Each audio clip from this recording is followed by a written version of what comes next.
ನಮಸ್ಕಾರ, ನೀವು ನೋಡ್ತಾ ಇದ್ದೀರಾ ಫಿಲ್ಮಿ ಬೀಟ್ ಕನ್ನಡ. ನಾನು ಚಂದನ. ಕೆಲವರು ಸೂಪರ್ ಡೂಪರ್ ಹಿಟ್ ಸಿನಿಮಾಗಳನ್ನ ಕೊಟ್ಟು ಕಣ್ಮರೆಯಾಗೋಗ್ತಾರೆ. ಇನ್ನು ಕೆಲವರು ಒಂದೋ ಎರಡೋ ಸಿನಿಮಾ ಮಾಡಿ ಕಣ್ಮರೆಯಾಗೋಗ್ತಾರೆ. ಇನ್ನು ಕೆಲವರು ಇನ್ನೇನಪ್ಪ ಇವ್ರ ಕೆರಿಯರ್ ತುಂಬ ಪೀಕಲ್ಲಿದೆ, ಒಳ್ಳೊಳ್ಳೆ ಸಿನಿಮಾಗಳನ್ನ ಕೊಡ್ತಾರೆ ಅಂತ ಅಂದ್ಕೊಳ್ಳೋ ಅಷ್ಟೊತ್ತಿಗೆ ಕಣ್ಮರೆಯಾಗೋಗ್ತಾರೆ. ಅಂಥದ್ದೇ ಸಾಲಿಗೆ ಸೇರಿರುವಂತಹ ನಟಿ ಈ ವಾರದ ಮಿಸ್ಸಿಂಗ್.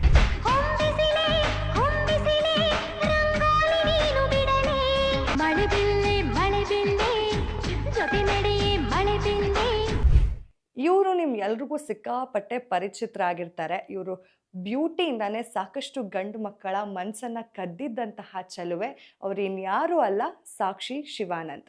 ಏಪ್ರಿಲ್ 15, 1977ರಲ್ಲಿ ಇವರು ಜನಿಸ್ತಾರೆ ಮುಂಬೈನಲ್ಲಿ. ಅಲ್ಲೇ ಇವರು ವಿದ್ಯಾಭ್ಯಾಸವನ್ನು ಕೂಡ ಮಾಡ್ಕೊಳ್ತಾ ಹೋಗ್ತಾರೆ. ಅದಾದಮೇಲೆ ನಮ್ಮ ಕನ್ನಡ ಸಿನಿಮಾದಲ್ಲಿ ಎಸ್ ನಾರಾಯಣ್ ಹಾಗೆ ಮಾಜಿ ಮುಖ್ಯಮಂತ್ರಿಗಳಾದಂತಹ HD ಕುಮಾರಸ್ವಾಮಿ ಅವರು ನಿರ್ಮಾಣ ಮಾಡಿದಂತಹ ಗಲಾಟೆ ಅಳಿಯಂದ್ರು ಸಿನಿಮಾದ ಮೂಲಕ ನಮ್ಮ ಕನ್ನಡ ಸಿನಿಮಾ ಇಂಡಸ್ಟ್ರಿಗೆ ಪಾದಾರ್ಪಣೆ ಮಾಡ್ತಾರೆ.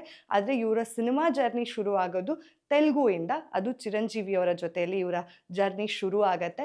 ದೊಡ್ಡ ದೊಡ್ಡ ಸೂಪರ್ ಸ್ಟಾರ್ಸ್ಗಳ ಜೊತೆ ಇವರು ಸಿನಿಮಾಗಳನ್ನು ಮಾಡಿದ್ದಾರೆ. ದೊಡ್ಡ ದೊಡ್ಡ ಸೂಪರ್ ಹಿಟ್ ಸಿನಿಮಾಗಳನ್ನು ಕೂಡ ಇವರು ನಮ್ಮ ಕನ್ನಡ ಇಂಡಸ್ಟ್ರಿ ಸೇರಿದಂತೆ ಹಲವಾರು ಇಂಡಸ್ಟ್ರಿಯಲ್ಲಿ ಕೂಡ ಇವರು ಸಿನಿಮಾಗಳನ್ನು ಕೊಟ್ಟಿದ್ದಾರೆ. ಕನ್ನಡ, ಹಿಂದಿ, ತೆಲುಗು, ತಮಿಳ್, ಮಲಯಾಳಂ ಪಂಚಭಾಷೆ ತಾರೆಯಾಗಿ ಕೂಡ ಮಿಂಚಿದ್ದಾರೆ. ಇವರೊಂಥರ ಡೈರೆಕ್ಟರ್ಸ್ ಆ್ಯಕ್ಟರ್ ಅಂತ ಹೇಳ್ಬೋದು.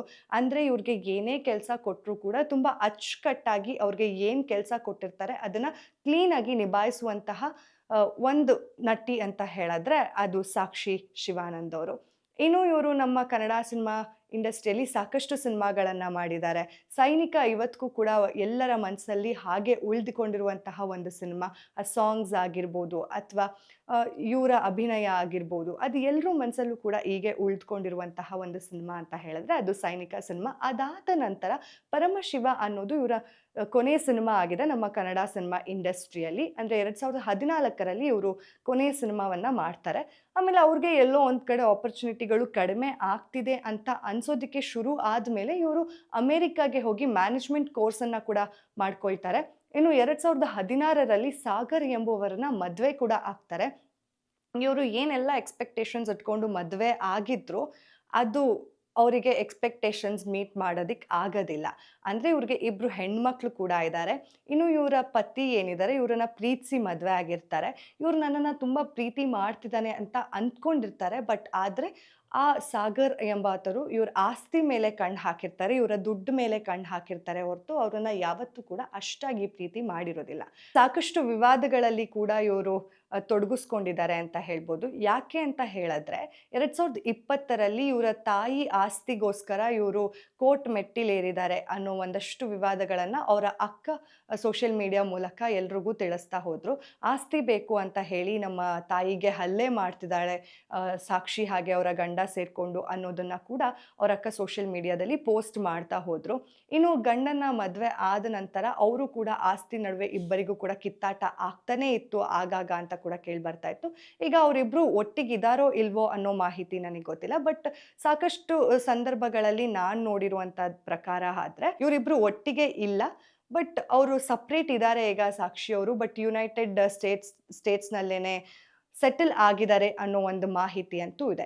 ಆದರೆ ಗಂಡನಿಗೋಸ್ಕರ ಅವರು ಚಿತ್ರರಂಗವನ್ನೇ ದೂರ ಮಾಡಿಕೊಂಡ್ರು. ಅಂದರೆ ಯಾವುದೇ ರೀತಿಯಾದಂತಹ ಸಿನಿಮಾಗಳನ್ನು ಮದುವೆ ನಂತರ ಅವ್ರು ಮಾಡಲೇ ಇಲ್ಲ. ಬಿಕಾಸ್ ಅವರಿಗೆ ಅವರ ಗಂಡನ ಮೇಲೆ ಅಷ್ಟು ಪ್ರೀತಿ ಇದ್ದ ಕಾರಣ. ಬಟ್ ಆದರೆ ಅವರ ಗಂಡ ಎಲ್ಲೋ ಒಂದು ಕಡೆ ಅವರನ್ನು ಅಷ್ಟಾಗಿ ಪ್ರೀತಿಸದೆ ಬರೀ ಅವ್ರ ಹತ್ರ ಇರುವಂತಹ ಹಣವನ್ನು ಪ್ರೀತಿಸಿದ್ರು ಅನ್ನೋ ಆರೋಪಗಳು ಕೂಡ ಈಗಾಗಲೇ ಕೇಳಿ ಬರ್ತಾ ಇತ್ತು. ಸೊ ಇವರು ಮತ್ತೆ ನಮ್ಮ ಕನ್ನಡ ಸಿನಿಮಾ ಇಂಡಸ್ಟ್ರಿಗೆ ವಾಪಸ್ ಆದರೆ ಹೇಗಿರುತ್ತೆ? ನಮ್ಮ ಕನ್ನಡದಲ್ಲಿ ದೊಡ್ಡ ದೊಡ್ಡ ಸೂಪರ್ ಸ್ಟಾರ್ಸ್ ಜೊತೆ ಆ್ಯಕ್ಟ್ ಮಾಡಿರುವಂತಹ ಸಾಕ್ಷಿ ಶಿವಾನಂದ್ ಅವರು ಮತ್ತೆ ತೆರೆ ಮೇಲೆ ಕಾಣಿಸ್ಕೊಂಡ್ರೆ ಹೇಗಿರುತ್ತೆ ಅಂತ ನಿಮ್ಗೇನು ಅನಿಸುತ್ತೆ ಅನ್ನೋದನ್ನು ಕಮೆಂಟ್ ಮಾಡಿ ತಿಳಿಸಿ. ಅಲ್ಲಿವರೆಗೂ ನೋಡ್ತಾ ಇರಿ ಫಿಲ್ಮಿ ಬೀಟ್ ಕನ್ನಡ.